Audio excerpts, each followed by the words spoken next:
ایک وکیل نے ثواب کی نیت سے ایک بیوہ عورت سے شادی کر لی تھی۔ بیوہ عورت کا 2 سال کا بیٹا بھی تھا۔ شادی سے پہلے بیوہ نے وکیل سے کہا کہ میرا بیٹا میرے ساتھ رہے گا اور میرے ساتھ ساتھ آپ اس کا بھی خیال رکھیں گے۔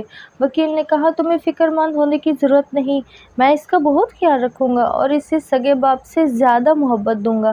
اور وکیل نے شادی کے بعد یہ ثابت بھی کی، اسے سگے باپ سے زیادہ پیار دیا۔ مگر کچھ عرصہ بعد وکیل کا اپنا بیٹا پیدا ہو گیا تو اس نے یتیم بچے کو خود سے دور کرنا شروع کر دیا۔ جب دونوں بچے کچھ بڑے ہوئے تو وکیل نے اپنے بیٹے کو ایک مہنگے انگلش میڈیم اسکول میں داخل کروا دیا، جبکہ یتیم بچے کو گھر میں ملازم کے طور پر رکھ دیا۔ جب وکیل کی محبت نفرت میں بدل گئی، تب یتیم بچے نے وکیل صاحب کی ایک تصویر اپنی جیب میں ڈالی اور گھر سے روتا ہوا چلا گیا۔ وہ دن میں کئی بار اس تصویر کا بوسہ لیتا، کیونکہ پیدائش سے پہلے اس کے والد کا انتقال ہو چکا تھا۔ وہ وکیل کو ہی اپنا حقیقی سگا باپ سمجھتا تھا اور اس سے بہت محبت کرتا تھا۔ 15 سال بعد جب ایک دن وکیل صاحب نے اپنی بیوی سے کہا کہ السلام علیکم، میں پیشے کے لحاظ سے ایک وکیل تھا اور ایک کامیاب وکیل تھا جو کئی کیس جیتتا لیکن کبھی کوئی ہارتا نہیں تھا۔ میں نے ہمیشہ سچائی کا ساتھ دیا۔ میرا مقصد پیسہ کمانا نہیں بلکہ اپنے باپ کی نصیحت پر عمل کر رہا تھا۔ آخری وقت میں میرے باپ نے مجھے نصیحت کی تھی کہ بیٹا، اگر زندگی میں کامیابی چاہتے ہو تو مظلوموں کا ساتھ کبھی نہ چھوڑنا اور ظالم کو کبھی معاف نہ کرنا۔ اگر تمہیں اس بات کا علم ہو جائے کہ فلاں بندہ مظلوم ہے، اس پر زیادتی کی گئی ہے، سب کچھ جاننے کے باوجود اگر تم نے اس کا ساتھ نہ دیا تو تمہارے وکیل بننے کا کوئی فائدہ نہیں ہوگا۔ ابا جان کی اس نصیحت کو میں نے پلے باندھ دیا تھا اور اپنے آپ سے وعدہ کیا تھا کہ ہمیشہ مظلوم کا ہی ساتھ دوں گا۔ میں پچھلے 7 سالوں سے وکالت کے شعبے سے وابستہ تھا اور 7 سالوں میں میں نے کبھی بھی جھوٹے کا ساتھ نہیں دیا۔ حالانکہ مجھے بڑی بڑی فیسوں کی پیشکش ہوئی تھی، لیکن پیسہ کمانا میری زندگی کا مقصد بالکل نہیں تھا۔ جن کیسز میں مجھے کامیابی حاصل ہوئی ان کو میں کسی صورت میں فراموش نہیں کر پایا، لیکن 2 کیس ایسا تھے جو مجھے مرتے دم تک یاد رہیں گے۔ ایک اس نوجوان کا مقدمہ جس پر قتل کا الزام تھا۔ اس نوجوان کو محض اس لیے گرفتار کیا تھا کیونکہ وہ مقتول کے پاس تھا۔ وہ نوجوان ایک ٹھیکیدار کا منشی تھا جو صبح 8 بجے سے لے کر 9 بجے تک اس کے ساتھ رہتا تھا۔ ٹھیکیدار اسے 25,000 تنخواہ دیتا لیکن 12 سے 14 گھنٹے کام کرنا پڑتا تھا۔ رات کو جب وہ گھر واپس آ رہا تھا، بس سے اترا، کچے راستے وہ اپنے گھر کی طرف روانہ ہو رہا تھا، راستے میں ہی ایک آدمی تڑپتا ہوا زمین پر پڑا تھا۔ وہ آدمی پانی کی سطحیں بلند کر رہا تھا، مگر افسوس کہ اس وقت منشی کے پاس پانی موجود نہیں تھا، نہ ہی پانی قریب تھا کہ وہ بھر کے اس کے پاس لاتا۔ منشی بھاگتا ہوا اپنے گھر واپس آیا کیونکہ اسے اپنے گھر سے ہی پانی مل سکتا۔ جلدی سے گھر میں داخل ہوا اور پانی کا گلاس بھر کر واپس جانے لگا۔ اس کی ماں پیچھے سے اسے آوازیں دے رہی تھی کہ بیٹا کہاں جا رہے ہو، خیریت تو ہے؟ لیکن اس نے اپنی ماں کو کوئی جواب نہ دیا۔ وہ جیسے ہی پانی دے کر اس کے قریب گیا تو اس آدمی کی آواز بند ہو چکی تھی، اس کی آنکھیں کھلی تھیں۔ اس نے اپنے موبائل کی لائٹ آن کی تو اس سے پتہ چلا اس کے سینے میں کسی نے خنجر گھونپ دیا۔ اس موقع پر کسی دیہاتی نے دیکھا تو اس نے پوری دیہات کو شور کر کے جمع کر دیا۔ بعد میں اس منشی کو شکوک کے طور پر گرفتار کیا گیا۔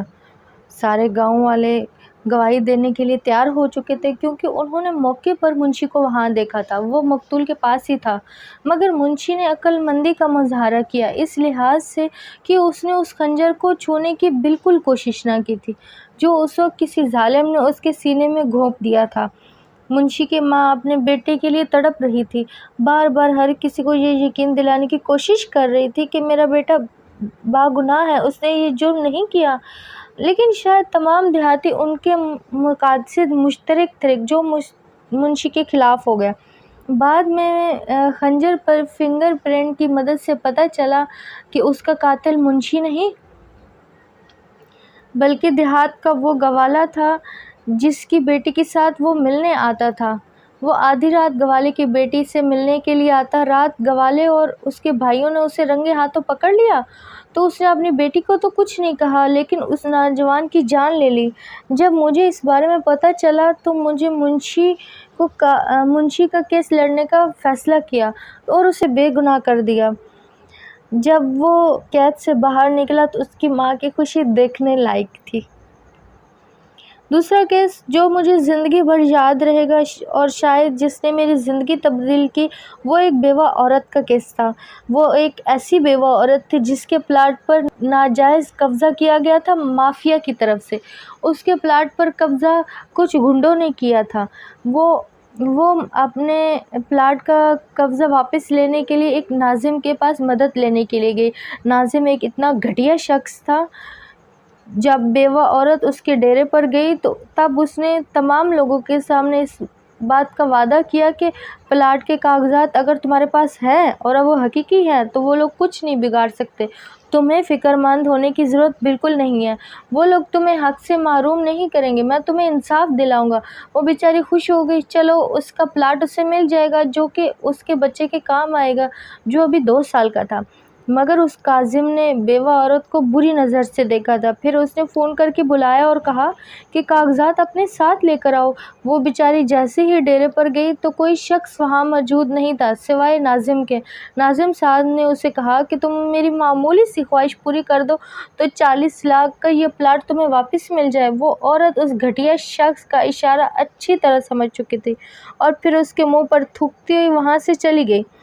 یہ بات کسی صورت میں اس ناظم کو برداشت نہ ہو سکی تو اس نے عورت کو دھمکی دیتے ہوئے کہا کہ میں تمہارا وہ حشر کروں گا تم زندگی بھر یاد رکھو گی۔ میری یہ بات یاد رکھنا، مرد کے بغیر عورت کی مثال ایسی ہے جیسے کھلے جنگل میں ایک ہرن گھوم رہی ہو۔ کوئی وحشی جانور بھی اس کا شکار کر سکتا ہے۔ اگر وہ شکاری کے شکار سے بچ بھی گئی تو جنگل کے شیر اسے کبھی نہیں چھوڑیں گے۔ اس کے علاوہ ناظم نے اسے یہ بھی دھمکی دی کہ تمہارے 2 سال کے بچے کو میں نقصان پہنچا سکتا ہوں، اس بارے میں خبردار رہنا۔ مجھے شبانہ کے بارے میں میرے دوست نے بتایا۔ وہ اسی قصبے سے تعلق رکھتا تھا اور ناظم کی حرکات سے واقف تھا اور اس نے مجھے بھی آگاہ کیا۔ سب سے پہلے مجھے اس ناظم کو سبق سکھانا ضروری تھا کیونکہ وہ ایک کرپٹ ترین انسان تھا اور اس کے خلاف کافی لوگوں کی شکایت پہلے بھی موصول ہو چکی تھی۔ ایک عورت کے ذریعے میں نے اسے ٹریپ کرنے کا منصوبہ بنایا اور میں اپنے منصوبے میں کامیاب بھی ہو چکا تھا۔ موصوف نے 3 شادیاں کر رکھی تھیں اور اس کے باوجود وہ باقی عورتوں کے ساتھ چکر چلانے کی کوشش کرتا تھا۔ اس عورت نے ظالم ملازم کی غیر اخلاقی ویڈیو بھی بنا لی اور شراب کے نشے میں اس سے سب کچھ اگلوا بھی لیا، وہ باتیں بھی جن کو وہ بتانے والا بالکل بھی نہیں تھا۔ اتنے لوگوں کی جائیدادوں پر اس نے ناجائز قبضے کیے تھے اور کن کن جرائم پیشہ کے ساتھ اس کے بہترین تعلق تھے، سب کچھ اس نے بتا دیا اور وہ ریکارڈ ہو چکا تھا۔ تمام ثبوتوں کی روشنی میں ناظم صاحب کو پولیس پکڑ کر لے گئی اور جب ان کی بیویوں کو اپنے شوہر کے کرتوتوں کا علم ہوا تب ان تینوں نے ایک ساتھ ہی ناظم صاحب سے کھلا لے لیا۔ میں نے شبانہ کا حق اسے دلوایا۔ وہ اپنے بیٹے کے ساتھ میرا شکریہ ادا کرنے آئی تھی۔ بہت ہی حسین و جمیل عورت تھی۔ زندگی میں کبھی کسی عورت نے مجھے اس قدر متاثر نہیں کیا تھا جتنا مجھے شبانہ نے متاثر کیا تھا۔ مجھے پتہ چلا کہ وہ گھر میں اکیلی رہتی ہے، ٹیوشن پڑھا کر گھر کے اخراجات پورے کرتی ہے اور اس کا ایک بیٹا بھی ہے جس کا نام اذان تھا۔ میں نے شبانہ کو اپنانے کا فیصلہ کیا تھا۔ میں تو فیصلہ کر چکا تھا لیکن میرے خاندان کی طرف سے فیصلے کو قبول کرنا بھی باقی تھا اور آسان بھی نہیں تھا۔ میں اپنی ماں کو اچھی طرح جانتا تھا۔ میں نے اپنی ماں سے خواہش کا اظہار کیا تو وہ حیران ہوئی، کہنے لگی بیٹا خاندان والے ہمارا مذاق اڑائیں گے، تم یہ جانتے ہو کہ تم نے خاندان کی کئی لڑکیوں کے رشتے ٹکرائے اور اب تم ایک بیوہ عورت جس کا ایک بیٹا بھی ہے اس سے شادی کی خواہش رکھتے ہو؟ وہ تو ہمارا مذاق اڑائیں گے، ہمارا جینا حرام کر دیں گے۔ میں نے اپنی ماں سے کہا ماں مجھے کسی کی کوئی پرواہ نہیں ہے، میں آپ سے اجازت لینا چاہتی، اگر آپ راضی ہیں تو مجھے کسی کی کوئی پرواہ نہیں۔ وہ ایک بے سہارا عورت ہے اور اسے سہارے کی ضرورت ہے اور میں اسے سہارا دینا چاہتا ہوں۔ بیوہ عورت سے شادی کرنا سنت نبوی ہے اور مجھے اس سنت پر عمل کرنے دیجیے۔ ماں نے مجھے اس بات کی اجازت دے دی۔ اب صرف شبانہ کی رضامندی باقی تھی۔ پہلے تو میں جب شبانہ کو رشتے کے متعلق پیغام بھیجتا تھا تو اس نے کسی قسم کا کوئی جواب نہیں دیا۔ میں اس کے جواب کا بے چینی سے انتظار کر رہا تھا، لیکن مجھے کوئی جواب موصول نہیں ہوا۔ جس سکول میں وہ پڑھانے جاتی تھی، میں اس سکول کے سامنے کھڑا ہو گیا۔ وہ جیسے ہی سکول سے باہر نکلی تو میں نے اکیلے میں اس سے بات کرنے کی کوشش کی، جس پر شبانہ نے مجھے کہا کہ بات کرنے کے لیے یہ جگہ موزوں بالکل نہیں ہے۔ میں نے اسے ایک پارک میں بلایا۔ دوسرے دن شام کو وہ پارک میں مجھ سے ملنے کے لیے آئی اور اس کے ساتھ اس کا بچہ اذان بھی تھا۔ میں نے شبانہ سے کہا کہ میں آپ کو اپنانا چاہتا ہوں، مجھے آپ پسند ہو، بہت پسند ہو۔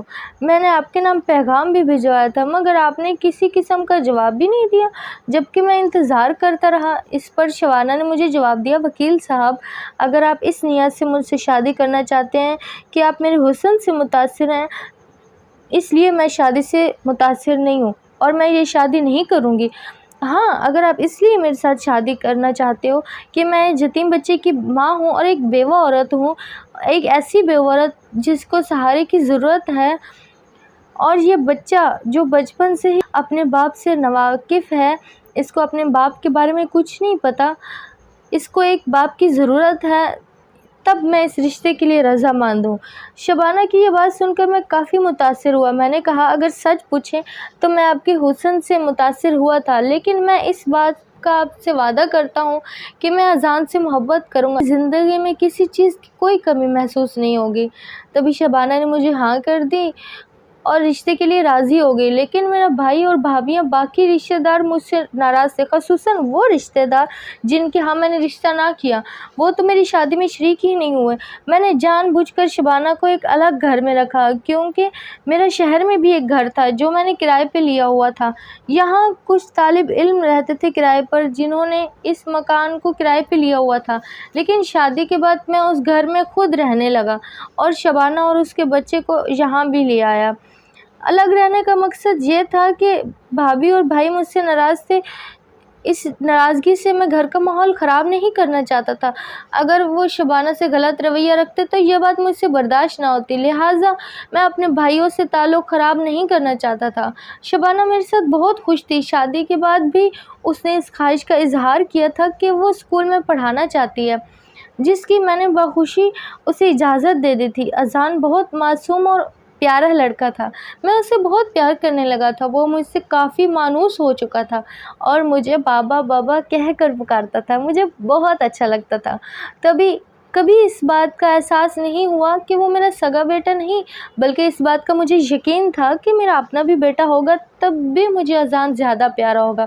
اب تو حالت یہ تھی کہ میں گھر سے باہر نہیں جا سکتا تھا، کیونکہ میں جہاں بھی جاتا اس کی ضد تھی کہ میں نے بابا کے ساتھ ہی جانا ہے، لہٰذا اس کی ضد کو دیکھتے میں اس کو اکثر اپنے ساتھ لے جاتا۔ وہ اپنی ماں کے ساتھ نہیں سوتا تھا بلکہ میرے ساتھ سوتا تھا۔ مجھے اکیلا سونے کی عادت تھی۔ جب وہ میرے ساتھ سو جاتا تھا تو اس کی ماں اسے اٹھانے کی کوشش کرتی تو وہ فوراً جاگ جاتا تو رونا شروع کر دیتا تھا کہ مجھے بابا کے ساتھ ہی سونا ہے۔ وقت تیزی کے ساتھ گزر رہا تھا۔ کچھ عرصہ بعد وکیل صاحب کا اپنا بیٹا پیدا ہوا، جس خوشی میں اس کا کوئی ٹھکانہ نہیں تھا۔ اپنی بیٹی کی پیدائش پر وہ اذان سے محبت کم کرنے لگا، لیکن اذان جو ابھی بھی 3 سے 4 برس کا تھا، وہ وکیل صاحب سے مانوس تھا اور اس سے بہت محبت کرتا تھا۔ وکیل صاحب اسے اپنے سے دور کرنے کی کوشش کرتے، لیکن وہ کیونکہ بچہ تھا، اسے کچھ سمجھ نہیں تھی، لہٰذا وہ بار بار ان کے پاس جانے کی کوشش کرتا تھا اور کبھی کبھی اس بات کی وجہ سے اسے مار بھی پڑ جاتی تھی۔ شبانہ سے یہ بات برداشت نہیں ہوتی تھی۔ وہ اکثر وکیل صاحب سے کہتی تھی، شرجیل صاحب، آپ نے تو وعدہ کیا تھا کہ آپ اذان کو باپ کا پیار دیں گے، لیکن اتنی جلدی آپ کیسے بدل گئے؟ ابھی تو شادی کو 2 سال بھی نہیں ہوئے کہ آپ کے تیور بدلنے لگے۔ وہ اپنی بیوی کو کوئی جواب نہ دیتا، بس یہی کہتا کہ یہ کچھ ضرورت سے زیادہ ہی میرے قریب آ چکا ہے، اور اب تو اللہ نے مجھے ایک اپنی اولاد دے دی ہے تو میں اس کو اتنے قریب نہیں آنے دے سکتا۔ اب وہ اپنے سوتیلے بیٹے سے کترانے لگا اور اس کے ساتھ پہلے جیسے سلوک نہیں کرتا تھا۔ اس کا سارا دھیان اپنے حقیقی بیٹے پر تھا۔ دونوں جب بڑے ہوئے تو اس نے بڑے بیٹے کو ایک اچھے سے انگلش میڈیم اسکول میں داخل کروا دیا، جبکہ شبانہ نے اس خواہش کا اظہار کیا کہ اذان کو بھی آپ اسکول میں ایڈمیشن دلا دو، تو وہ کہنے لگا، اگر اس کو بھی میں نے اسکول میں داخل کروا دیا تو تم گھر میں اکیلی رہ جاؤ گی، گھر کے چھوٹے موٹے کام کون کرے گا؟ ایک نہ ایک آپ کو تو گھر میں رہنا ہی پڑے گا، لہٰذا میں اذان کو اسکول میں داخل نہیں کروا سکتا۔ ایک دن جب وہ کام سے واپس آیا تو اپنے بیٹے کے لیے ایک نئی سائیکل لے کر آیا۔ ماں کا دل کٹ کے رہ گیا جب اس نے اپنے یتیم بیٹے کو اپنے چھوٹے بھائی کو حسرت بھری نگاہوں سے دیکھا۔ ماں نے شوہر سے درخواست کی کہ وہ اپنے سوتیلے بیٹے کے لیے بھی ایک سائیکل خرید کر لائے، لیکن شوہر نے انکار کر دیا اور کہا کہ وہ اس بچے کا ذمہ دار بالکل نہیں ہے۔ اگر تم نے دوبارہ اس بارے میں بات کی تو میں تمہارے بیٹے کو گھر سے باہر نکال دوں گا۔ اس نے اپنے بیٹے کے تحفظ کے لیے وہ بات مان لی۔ دونوں بچے اب کافی بڑے ہو چکے تھے۔ اس کا سگا بیٹا اچھے سے اسکول میں تعلیم حاصل کر رہا تھا، لیکن سوتیلے بیٹے کے لیے اس نے کچھ نہ کیا۔ اس نے کہا کہ اس کا والد نہیں، اس لیے یہ اس کا پیسہ اس پر خرچ کیوں کرے۔ اس نے کہا کہ یہ لڑکا نہ تو اس کا نام لے گا، نہ ہی اسے کوئی فائدہ پہنچائے گا۔ ماں نے غصے میں جواب دیا، ہاں وہ شاید تمہارا خون اور گوشت نہیں ہے، لیکن اس بات کا یہ مطلب نہیں کہ تم اسے تعلیم سے محروم رکھو اور اسے جہالت کے اندھیرے میں چھوڑ دو۔ کیا تمہارے دل میں ذرا بھر رحم اور شفقت نہیں؟ شوہر نے جواب دیا، بس بہت ہو چکا، اب میں اس کی موجودگی برداشت نہیں کر سکتا، میں اسے گھر میں نہیں دیکھنا چاہتا۔ لڑکا اپنی ماں کے پاس آیا اور اس کے آنسو پوچھتے ہوئے کہنے لگا، ماں پریشان نہ ہو، کچھ بھی ایسا نہیں ہے جس کے لیے آپ کو رونا پڑے۔ میں تھک چکا ہوں آپ کو روزانہ میری خاطر اس شخص کی توہین برداشت کرتے ہوئے۔ آپ کی خوشی کے لیے میں یہ گھر چھوڑ کے جا رہا ہوں۔ وہ لڑکا اپنی ماں کو چھوڑ کر چلا گیا، اپنے کپڑے اٹھائے اور گھر سے نکل پڑا۔ گھر سے جاتے ہوئے اس نے وکیل صاحب کی ایک تصویر بھی اپنی جیب میں ڈال لی اور پھر ماں کو گلے لگایا اور گھر سے رخصت ہو گیا۔ جاتے ہوئے وہ بار بار اپنے باپ کی تصویر کو دیکھ رہا تھا۔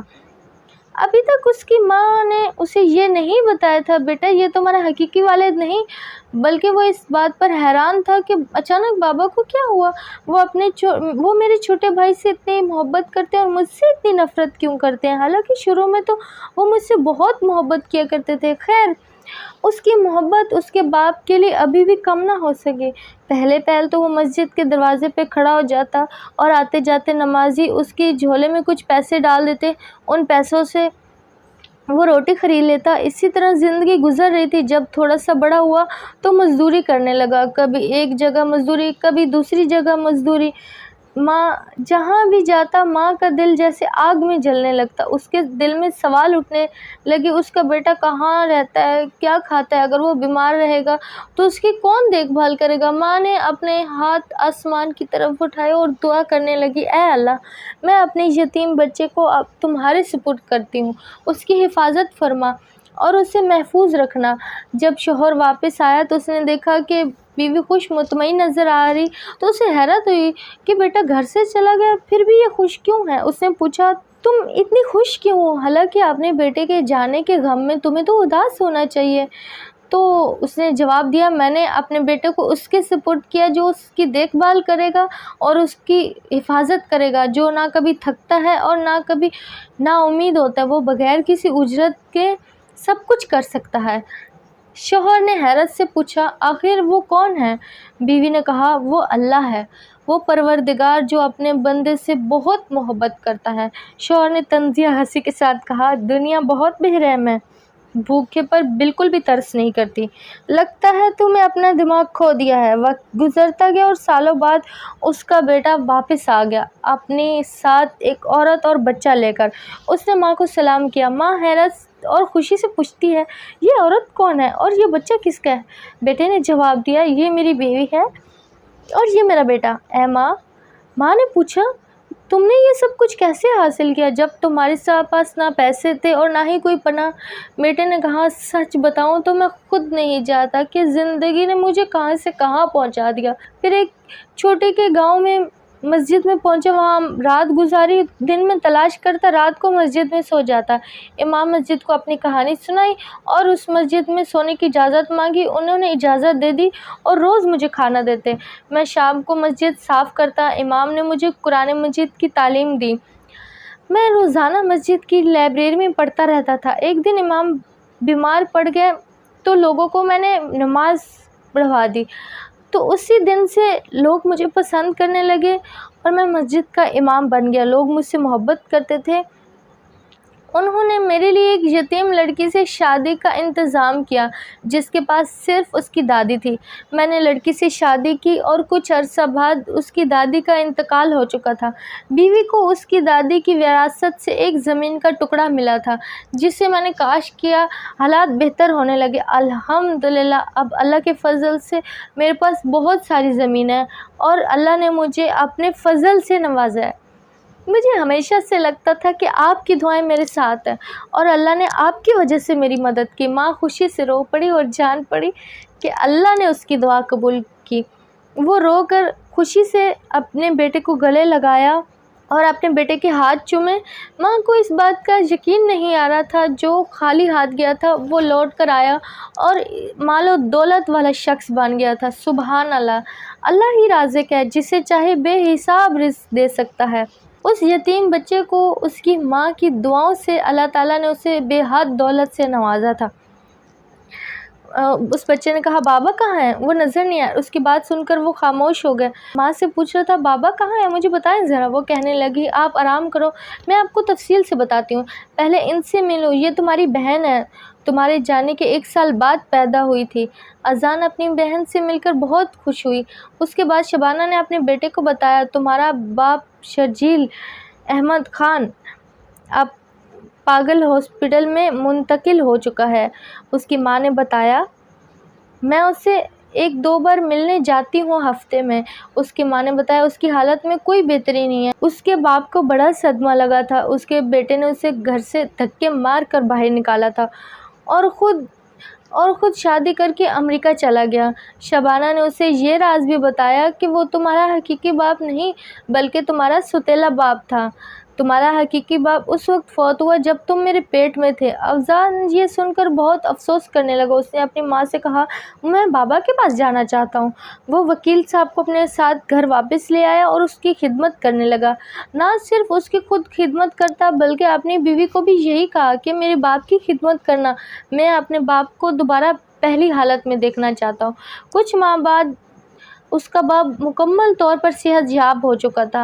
اذان اپنے باپ کے سامنے بیٹھ گیا اور اپنی جیب سے تصویر نکال کر باپ کو دکھائی اور کہا بابا جب آپ نے مجھے گھر سے نکالا تھا تو میں یہ تصویر اپنے ساتھ لے گیا۔ اس کو میں اپنے سینے سے لگا کر ہی سوتا تھا ورنہ مجھے نیند نہیں آتی تھی۔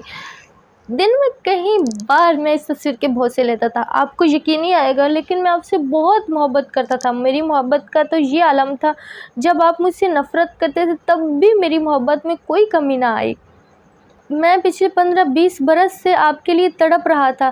مجھے ماں کی بھی یاد آتی تھی لیکن آپ کی یاد بہت زیادہ آتی تھی۔ شرجیل نے اپنے بیٹے کو گلے سے لگایا اور کہنے لگا بیٹا مجھے معاف کر دینا، میں بڑا خود غرض ہو گیا تھا، میں اپنی خود غرضی کی سزا پا چکا ہوں۔ میرا حقیقی بیٹا مجھے مار پیٹ کر ملک ہی چھوڑ کے چلا گیا اور جس کو میں نے گھر سے نکالا تھا وہ تو ہیرا تھا۔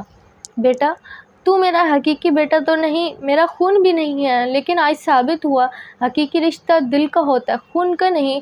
میں اس رشتے کو نبھانے میں ناکام رہا لیکن اللہ تعالیٰ نے تیرا دل صاف بنایا، ایک ایسا دل جس میں کبھی کسی کے لیے نفرت نہ سما سکے اور ہمیشہ محبت ہی رہی۔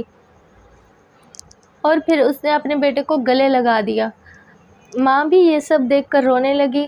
اس کے بعد اس کے بیٹے نے اپنے ماں باپ کا بہت خیال رکھا اور ہمیشہ کے لیے ان کو اپنے بڑے محل میں لے گیا جو اس کے پاس اس نے اپنی محنت سے بنایا تھا۔ وہ سب ہنسی خوشی رہنے لگے۔ اگر آپ سب کو ہماری آج کی کہانی اچھی لگی ہے تو کمنٹ میں اپنی رائے کا اظہار ضرور کیجیے گا۔ اللہ حافظ۔